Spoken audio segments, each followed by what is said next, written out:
Так, кошелекту Telegram канал аркылуу толтурганды смартфондон көрөбүз. Биз азыр Binance'га кирдик. Оң жак ылдый жакта кошелек дегенди басабыз.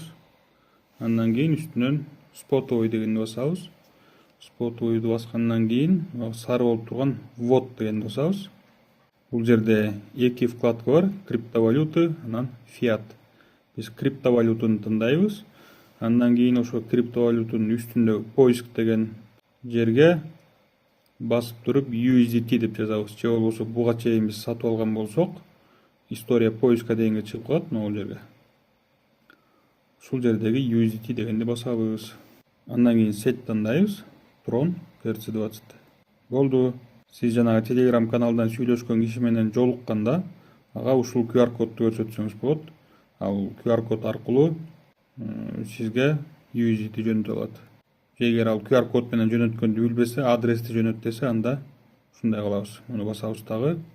WhatsApp, Telegram аркылуу жөнөтөбүз. Бир 2 мүнөттүн ичинде каяка келип түшөт ал бизге кошелек. Оң жак тылдый жагында кошелек деген басабыз. Андан кийин Spotify могул жерге мына USDT ушул жерге кошулуп калыш керек. Кийинки сабакка өтөбүз.